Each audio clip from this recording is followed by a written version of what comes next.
بسم اللہ الرحمن الرحیم۔ ایک مرد کا خواب ہوتا ہے کہ اسے اچھی سے اچھی عورت ملے، اور عورت چاہتی ہے کہ اسے اچھا شوہر ملے، مگر یہ نہیں سمجھتے کہ اللہ نے انہیں ایک دوسرے کو مکمل کرنے کے لیے بنایا ہے۔ یہ سچ ہے کہ عورت میں درد سہنے کی عادت ہے، مگر اس کا مطلب یہ بھی نہیں کہ وہ درد دیے جانے کے مستحق ہیں۔ مرد کا عورت کے کردار کی کتنی فکر ہوتی ہے، اتنی فکر اگر اپنے کردار کی ہوتی تو کتنی عورتیں بد کردار کہنے سے بچ جاتی۔ مرد کا گناہ وقت کے تالاب میں کنکری کی طرح ڈوب جاتا ہے، جبکہ عورت کا گناہ ساری زندگی تالاب میں تیرتا رہتا ہے۔ اس انسان سے پیار کی کوئی امید کبھی مت رکھنا جو بار بار یہ دو کام کرے، ایک اپنے ماں باپ کی قدر نہ کرے، اور دو اپنے چھوٹوں سے نرمی اور پیار سے پیش نہ آئے۔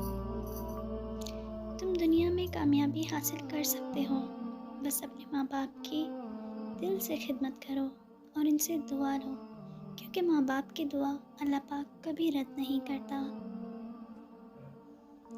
عورت اپنے شوہر کی محبت کو بانٹ نہیں سکتی، وہ ہر درد برداشت کرنے کی ہمت رکھتی ہے، مگر اپنے شوہر کی محبت میں کسی کو حصہ نہیں دے سکتی۔ بیوی اگر ضدی ہو تو وہ کبھی بھی اپنے شوہر کی نہیں سنتی، لیکن جب وہ سو رہا ہوتا ہے تو وہ اس کی سنتی بھی ہے اور محسوس بھی کرتی ہے۔ بہترین عورت وہ ہے جس کا شوہر کام سے تھکا ہارا آئے اور اس کی بیوی مسکراتے ہوئے اس کے سامنے آئے اور اسے دیکھ کر اس کا شوہر خوش ہو جائے۔ حضرت علی رضی اللہ تعالیٰ عنہ کی خدمت میں ایک عورت آئی اور عرض کرنے لگی، یا علی، وہ کون سی عورت ہے جو گھر کو برباد کر دیتی ہے، اللہ کی رحمت، برکت اور سکون کو گھر سے ختم کر دیتی ہے؟ تو حضرت علی رضی اللہ تعالیٰ عنہ فرمانے لگے، جو عورت گھر میں کھانا بناتے وقت اللہ کا نام نہیں لیتی اور دل و دماغ میں حسد، نفرت اور بغض رکھتی ہے، ایسی عورت گھر کو تباہ و برباد کر دیتی ہے۔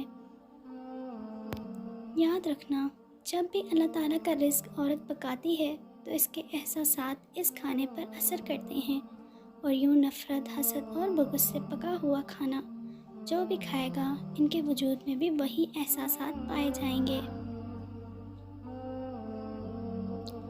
امید ہے آپ کو ویڈیو پسند آئی ہوگی۔ ایسی مزید ویڈیوز کے لیے چینل کو سبسکرائب کریں تاکہ اس طرح کی مزید ویڈیوز آپ تک بر وقت پہنچ سکیں۔ ملتے ہیں اگلی ویڈیو میں، تب تک کے لیے اللہ حافظ۔